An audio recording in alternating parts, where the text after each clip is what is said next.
जय बाळूमामा. बाळूमामा भक्त या चॅनलवर तुमचं खूप खूप स्वागत आहे. आज आपण बाळूमामांची कथा पाहणार आहोत. नूरमा ही एक मुस्लिम स्त्री होती. गावोगावी बाजारातून लोण्याची खरेदी विक्री करून आपला उदरनिर्वाह करत असे. गडहिंग्लजच्या बाजारी मामा तिच्या समोर येते आणि नूरमा आपल्या व्यापारात मग्न असत.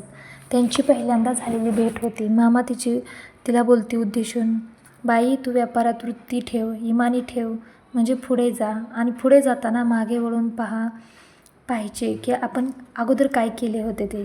प्रपंचासाठी व्यापार उदीम आवश्यक करणे, परी इमान कमी पडेल तर जबाबदार मी राहीन. त्यासाठी तू इमानीने वाग आणि पुढे गेली तर मागे वळून पहा, असं नूरमाला मामांनी सांगितलं. मग ती तत्काळ त्यांना होकार देते की मामा, हो, तुमच्या म्हणण्याप्रमाणेच मी करीन, आणि आदराने मामांना नमस्कार करून त्यांचे दर्शन घेते.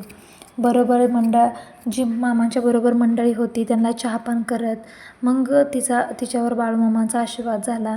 तिच्या व्यवसायामध्ये भरभराट झाली, झपाट्यानेच भरभराट झाली. व्यापाराची वृद्धी होत 3-4 वर्षात नूरमाचं प्रस्थ सगळ्यामध्ये म्हणजे प्रसिद्ध झाले. सगळीकडे नूरमाचा व्यवसाय पण प्रसिद्ध झाला. आता आपला व्यवसाय करायला तर नूरमाने एक वाहन घेतलेले असे आणि ते वाहन मामाच्यासाठी मोफत सेवा देईन असं म्हटली आणि ती सेवाही द्यायची. संकेश्वरीच्या सप्ताहात तेथे पाठवण्यापरत अनेक प्रसंगी वाहन पाठवत सेवा म्हणून मामासाठी चढ्या मागणीने लोणी तूप पाठवतीचे मुंबईला. नंतर तिच्याकडे भरपूर धनदौलत, पैसा आणि दिवसेंदिवस ती श्रीमंत व्हायला लागली.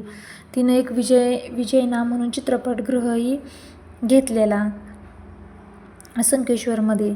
आता तिला धनाचे म्हणजे पैशाचे इतके काय करावे ह्याचाही प्रश्न पडत असत. ती आता वैभवाच्या शिखरावर होती. पण कसे असते की बुद्धीचे चलते क्षणभर, अंधपतासाठी थोड्यासाठी ते गफील होता क्षणोक्षणी. आता दरवेळेसप्रमाणे नेहमीप्रमाणे लक्ष्मण काळे हे संकेश्वराच्या सप्ताहासाठी वाहन मागण्यासाठी नूरमापाशी आले. मामाला आणण्यास वाहन पाहिजे होते.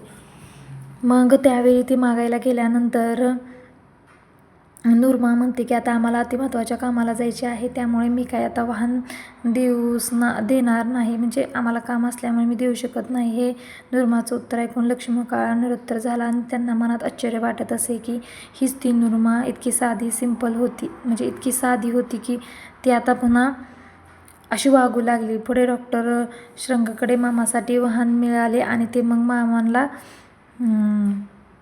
घेऊन जाते. जे वाहन देण्यास नकारा त्यांना डॉक्टर बजावीत की निमित्तपणे वाहन देई. मामा संकेश्वरातून घरी येत वाहनात आणि कामात विचारणा करते भाडे देऊ का म्हणून. मामा म्हणतात की पैशासाठी गाडी नाही असं म्हणत होतास ना. दोघेही मामाकडे बघती. मामा खडसावून बोलत असे. हे मामा दोघांनाही बोलतात, तुमची गाडी आणली म्हणून हे घ्या पैसे. मामा गाडी भाडे देते. मामा म्हणतात, खरं बोला बडव्या हो, नाहीतर मामाचा शब्द खरा ठरतो. कामतास तत्काळ पुढच्या 8व्याच दिवसात कामतास अपघात होत दुचाकीवर दोघांचाही तिथे ॲक्सिडेंट झालाय. कसेबसे प्राण वाचले. प्रचंड द्रव्य वेचून म्हणजे खूप पैसा वेचून त्यांच्याकडून वाचले. मामाकडून ज्या पटीने घेतले त्याच्या शतपटीने त्यांची हानी झाली. सत्पुरुषाच्या सेवासाठी कधीच व्यवसायाची दृष्टी पाहायची नसती, कारण त्याचा लाभ कधी होत नाही, त्याची हानीच येते. कामतास त्यांना एका क्षणातच त्याचा अनुभव आला. नंतर त्यावेळी नूरमा त्या मामांना पोशाख घेऊन आले. लक्ष्मण काळेला म्हणते की मामासी आहेर करावा, जरीचा लाल फेटा आणि धोतर जोडी पेहरावं, मामासी अर्पण करावा ही विनंती करते. मामा आहेर म्हणतात, मला नको, जा घेऊन तुझा नंतर महागारी, तुला पैशाची मस्ती आली, घमेंड उतरेल तुझी, असे मामा तिला म्हणतात. कारण मामाला राग आलेला असतो की ती गाडीसाठी नाही म्हणलेली असते म्हणून. मामाच्या वचनाची नूरमाला प्रचिती येते, कारण मामाच्याच कृपा आशीर्वादामुळे ती इतकी मोठी झालेली असते. मग आता तिला उतरती कळा लागली. माल पुन्हा महागारी परतून यायला लागला. व्यापारातही खूप मोठे नुकसान होऊ लागले. अनेक वेळ अनेक कारण झाले. माल महागारी येऊन व्यापारात हानी व्हायला लागली. मग तिने काय केले, घेतलेला तो चित्रपटगृह विजय नावाचा होता, तो विकला.